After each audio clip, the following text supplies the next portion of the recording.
Hey, what's going on guys? Logdotzip here. The Nether update is exciting, but there are still a lot of things you can't do in it without visiting the overworld. From brewing stands for potion making, and the ability to enchant tools and weaponry, to finding villagers to trade with, and even beating the game, a lot of features still require a portal back to mainland Minecraft.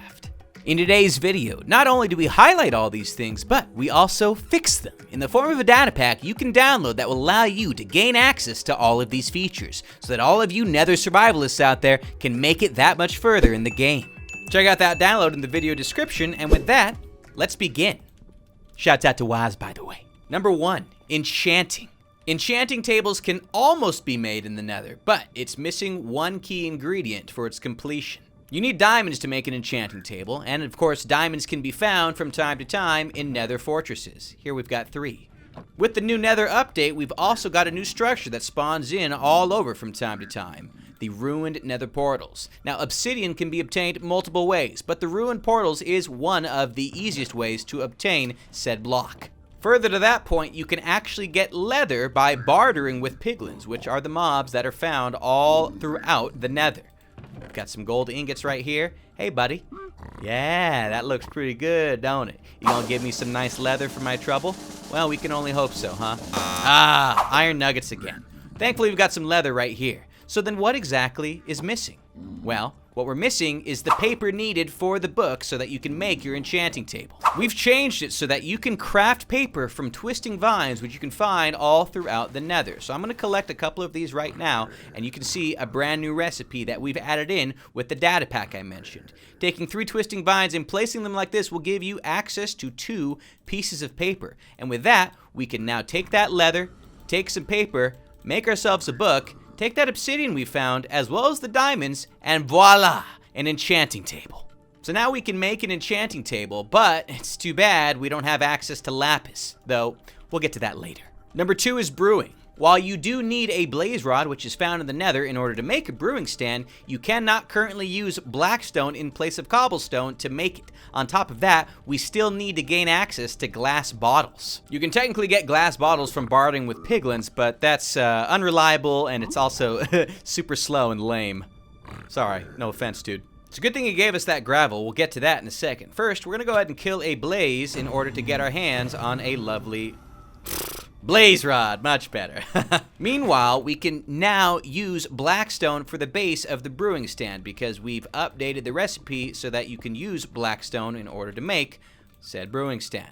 Just like that. Again, outside of bartering, we need a way to get glass bottles, and the easiest way to do that would be with sand, which is number 3. Yeah, I know, we still haven't covered brewing yet, but we've skipped to number 3 for just a temporary amount of time, okay? Just work with me. What you'll want to do is crush the gravel that you can find all throughout the Nether with so much force that the gravel will actually turn into a finer bit of sand. And in order to do that, when you install this data pack, you can actually transform gravel into sand by dropping sand from 50 blocks in the air and having it land on the ground, which is what you're about to see us do right here. So we've now traveled up a grand total of 50 blocks and change, and all we're gonna do from here is place some gravel on the ceiling and let it fall and do its thing. With any luck, we should see this turn into sand the moment it hits the ground. And it looks as though it has done exactly that. Look at that, all turning in. Well, some. Reminder, you do need to make sure that it drops a grand total of 50 blocks. As you can see, some of this did not drop that amount, but hey, most of it did, and we've got sand right here. Now, once you've built a furnace, you can cook the sand in it to get glass, and once you've got 3, you can turn it into your glass bottles. But okay, back to number 2, brewing. The biggest problem is that water does not normally spawn and cannot normally be found within the Nether. Ignore this is just for looks. So tempting. Well, believe it or not, the solution is all of the fungi found throughout the Nether. We can actually extract the trace amounts of water found within the fungi themselves by using a soul campfire and a cauldron. Now, we'll need a cauldron, and you can find iron to make the cauldron in various Nether fortresses. We've got just enough right here to be able to craft the cauldron we need. And of course, soul campfires can be crafted with nether wood, soul sand, and sticks that you can also get from your nether wood. Time to set up our cooking station. What you'll want to do is place down a soul campfire and then just above it, place down the cauldron in question. From there, all you need to do is throw in your crimson fungus for a 1 in 10 chance, or of course your warp fungus for a 1 in 10 chance of having water appear within the cauldron. And just like that, we've got some water, and now we've got water bottles. Currently, you can find the ingredients naturally in the Nether for the following potions: strength, regen, fire resistance, night vision, and healing. But using this data pack, we can also make weakness, speed, slowness, poison, and harming potions. You're now well on your way to being a master brewer. Number 4 on our list of things you cannot do in the Nether still is collect slime.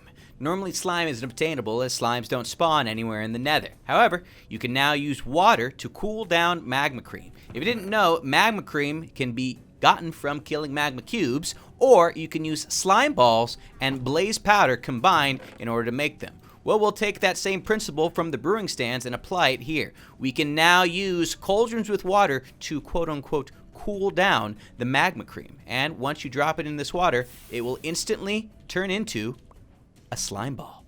Very, very useful. We're gonna be able to use slime balls for something more later on. Oh boy, number 5's villagers. Always a hassle to deal with these guys. Villagers are one of the most useful mobs in game, capable of allowing you to acquire a plethora of new sorts of items, tools, weaponry, blocks, and more. And while it's almost possible to get them in the Nether currently, we're not quite there just yet, because we're missing a few different things, and it starts with weakness. That's because we'll be curing a zombie villager. The first thing we're gonna need to do though is kill a ghast to get a new drop, the ghast eye. With the data pack I mentioned in the description, ghasts now drop a new drop known as the ghast eye, and it is a similar drop rate to gunpowder and of course ghast tears. In fact, we got one right here. With ghast eye in hand, we'll just need to find a brown mushroom, which they happen to be all over the place in the Nether, and of course sugar, which you can actually find in bastions. And so we've teleported to one right here so that we can get our hands on some loot. And there is the sugar in question. With sugar and brown mushrooms alongside our ghast eye, we now have everything we need to get a fermented ghast eye. And similar to fermented spider eyes, we can use them to make a potion of weakness. Of course, you'll need blaze powder in order to power your brewing stand, and you'll need nether warts from the fortresses in order to set up your water bottles to be effective potions. But once you've turned them into awkward potions, you'll be able to add in your fermented ghast eye to get things moving. Once those have become potions of weakness, you'll place in some gunpowder, which you probably got from killing ghasts, to get the ghast eye so that you can grab yourself a splash potion of weakness. Next, we'll need a golden apple, which can be found in ruined portal chests that are interspersed throughout the Nether. Finally, we just need a zombie villager. Zombie piglins can actually social spawn in a zombie villager, which is the same way as saying when you attack a zombie piglin, from time to time it will call in backup. To do this, we just need to damage it until it eventually spawns one in. Now, to save time, we have a helpful button to spawn one in. So you're safe for now, buddy. This process is very random and extremely unlikely to happen, so it would normally take a very long time to get your hands on a zombie villager. But that's what we have the button for. From now, we just need to trap this zombie villager, which is easy enough to do. Now, once we've done that, simply throw a splash potion of weakness on this guy, and then feed it a golden apple, and it will slowly shake until it converts into an actual villager. From there, if you're lucky enough to get a farmer villager, you can start to breed them to get as many as you want. Which leads us to number 6, redstone. Redstone cannot normally be obtained in the Nether, as it normally only comes from redstone ore, right? Well, while we can't get redstone ore, we can still get redstone dust. How? Well, now that we have villagers, if you place a brewing stand nearby one of them, you can get yourself a cleric. And by killing striders, you can also get string to make wool for a bed, which the villager will require in order to do its job and refresh its trades. If you didn't know, clerics actually have a redstone dust trade. Now don't click on his bed, it'll blow up, but villagers can still use them while they're in the Nether. After maxing out a cleric's trade, we can also get lapis lazuli from it, which will allow us to finally enchant all our goodies from before. Now, even with redstone dust, we had to change some recipes for components such as repeaters, comparators, and more. For some reason, blackstone is inconsistent with the recipes that it can be used for in-game. We've fixed that with this data pack, and so now you can make levers, comparators, observers, repeaters, and things of that nature, even pistons, using blackstone. All the different things we've added can be done right here, and you can use those newfound slime balls to make sticky pistons as well. Number 7 is coarse dirt, which can now be found in bastion loot chests. As you can see, we got our hands on some right here. So look out for those bastions so that you can get to some very special features, such as crops, which is also part of number 7. Given the lack of water and vegetation normally found in the Nether, crops are normally an impossible feature to take advantage of. Well, with coarse dirt in hand, you can actually hoe them to turn that coarse dirt into regular dirt. And from there, you can combine regular dirt alongside gravel inside of your crafting table, as seen right here, to get your hands on even more coarse dirt. From there, you can continue to repeat the process to get as much dirt as you can find gravel. To get crops, we'll need to find zombies, which can rarely spawn in the Nether, and they will also rarely drop carrots and potatoes on death. So hopefully, with any luck, yep, we got our carrot right here. Fun fact, if you have farmland, you don't technically need water for it to grow. Hydration is optional. So long as you can plant close enough to a light source, you'll be able to place your carrots down, and using bone meal that you can get from skeletons and wither skeletons found in the Nether, you now have access to the ability to plant multiple different types of crops.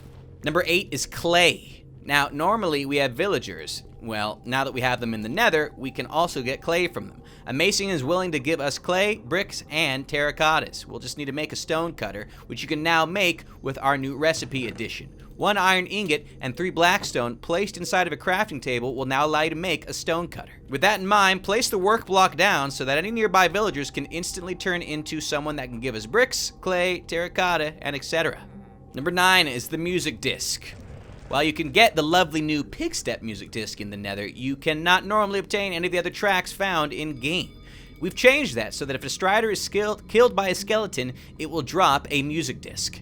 So find yourself a strider, make him nice and attracted, weaken him so that it's a little bit easier for this guy to take damage, and you'll probably want to place a saddle on this guy so that you can ride him to nearby skeletons.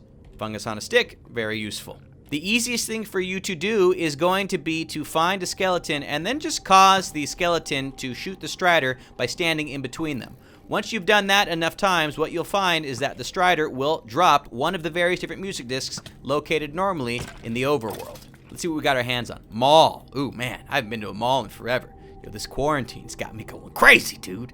Hey, by the way, while we're about to end our video, I wanted to ask that y'all leave a like on today's video. And thanks for subscribing as well. Isn't this a lovely song? Oops. Finally, we get to number 10, which is beating the game. Yes, that's right. You can't normally reach the end from the Nether. So anyone out there that is doing a Nether-only survival is going to have a hard time making it to the end. AKA, not at all. Literally impossible. Unless you have this data pack. So we're going to go ahead and gear up. We've got some netherite, which we can find from bastions or from making it as well. Oh, wow. Challenge complete. What am I, the best?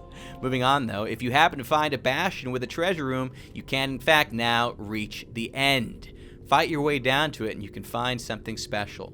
Down there, oops, well, I fell really far, is exactly what it is we are looking for. This might be the best way to reach it, in fact, anyway. So don't mind me while oh boy, we are literally under attack right now. Maybe we just, yeah, we're just gonna make it all the way to the bottom. Here is the treasure room. Oh my goodness, if you could just, yikes!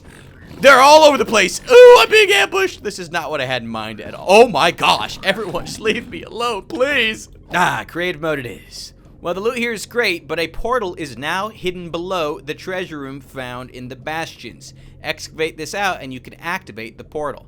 As you can see right down here, we've actually modified the structure file in-game so that whenever bastions spawn in, underneath them, you'll now find an unactivated end portal. You'll be able to excavate that, and you'll want to have some blocks handy because in all likelihood, you're going to accidentally spring a leak, such as the one we saw and prevented right there. With all that in mind, all you now need are a couple Eyes of Ender, which we conveniently have right here, but which you can get by combining Ender Pearls from Enderman Drops, which you can find in Warp Forest, with Blaze Powder, which you can find from Blazes in Nether Fortresses. With all 12 of these placed within your unactivated end portal frame, you'll now have access to the literal end game of Minecraft. You made it to the end of this video. Do you feel proud? Subscribe for more awesome Nether content as well as exciting data packs that change the way you play Minecraft. Thanks for leaving a like and shouts out once again for Waz for today's video. Thanks for watching.